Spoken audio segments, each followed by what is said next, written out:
back from how we played in Boston. You know what I mean? Like, I think to a man, we all knew that we didn't play up to our standards. And you never want to be talking about effort after a game. Granted, long road trip, tired, all the other things, but to bounce back and to never trail in a game, to get up by as many as 28 points, and to get contributions from so many people. And lastly, Mike, to finish up a road trip 3-1. You know, that's a hell of a road trip for us. And you know, we only gave up 103 points, did a great job defending the three. I was really proud of our guys tonight to find a way to gut this win out and to do it playing our brand of basketball.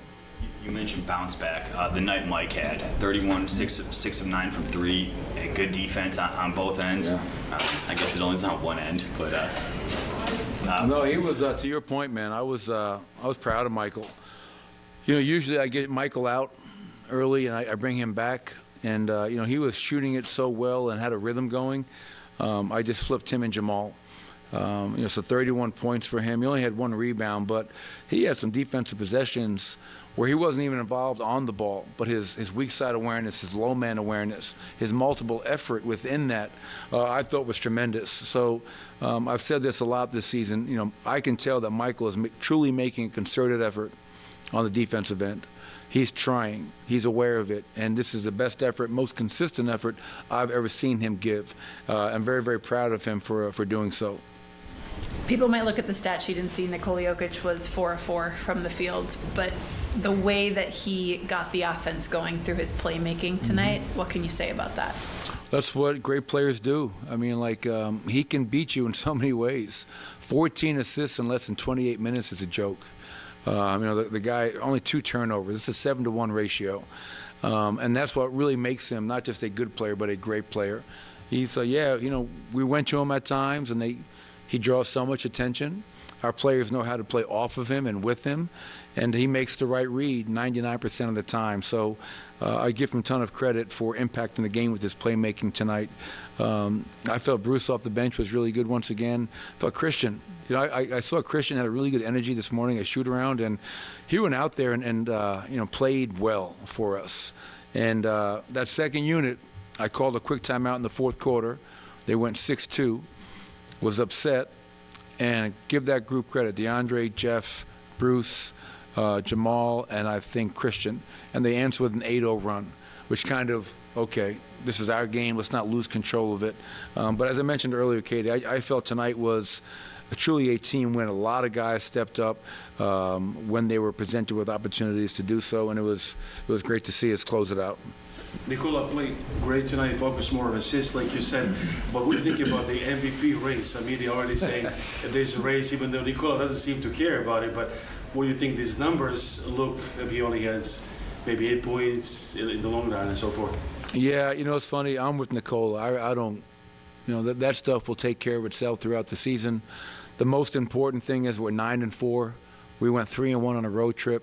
And Nikola found a way to impact the game and help get us this win. That's one thing I respect about Nikola. He is not, in the last 2 years, he's won MVP. Not once has he ever gone out there chasing stats. You know, there's guys in this league that do that. They try to fill up a stat sheet so they can say, hey, look at my stat line. Nikola cares not about a number, he cares about a letter, W's. And we got the W tonight, and trust me, by the end of the season, his numbers will be where they need to be, and he'll once again be in the MVP discussion because he's too great of a player not to be. What about for the team? How much does he mean that he was twice already MVP and maybe hopefully third time again? Oh, I mean, we take tremendous pride in the fact that we've drafted Nikola second round many years ago. He and I have been together for 8 years now. What we've built from the ground up to where we are now, and most importantly, we're not satisfied. You know, we still haven't accomplished our goal of winning a championship, which is what motivates Nikola, myself, and everybody else in that locker room. So, yeah, I think all of our players love Nikola and love playing with him. Michael, I mean, not to belabor the Joker line of questioning, but let's belabor it. But let's belabor. So much of what he does not show up in the stat sheet, meaning like recognizing a mismatch or calling for a screen that allows for a play, an action to work. Can you speak to what he does that doesn't show up, that just when he's kind of perceiving everything that's happening ahead of time? Yeah, well, I mean, it's part of the beauty of how we play.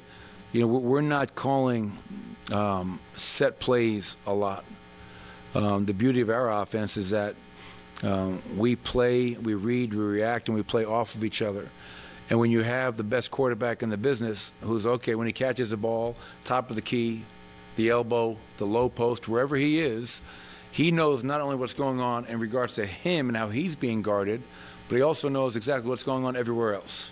I often use the analogy of most people are playing checkers and he's playing chess.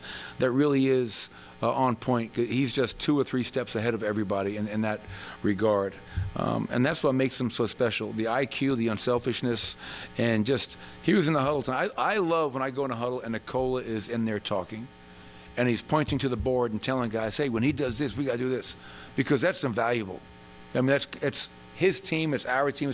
He's got to continue to take ownership. And when he's vocal like that, he has the respect of everybody, and they're going to listen because what he's saying is always right.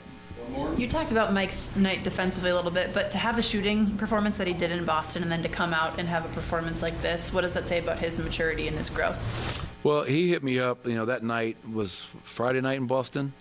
He hit me up late that night, kind of like, hey, man, I apologize about tonight. I didn't play my game, and because I know I have to be better. That in and of itself is maturity. That in and of itself is ownership. And I think it's as simple as it sounds. A lot of guys are not willing to look into that mirror and be honest with themselves. And he was. And I'm sure a lot of other guys, were probably feeling the same thing. We as a collective unit felt the same thing. But for him to respond tonight, to go 11 of 16, 6 of 9 from 3, I let him roll pretty much that whole third quarter because he had it going. I didn't want to be the guy that put his fire out. I wanted him to go out there and do what he was doing at a high level. So proud of him. His journey has been a tough one, as we all know, but to bounce back like he did, Katie, to your point, he deserves a ton of credit. Thank you. Thank you.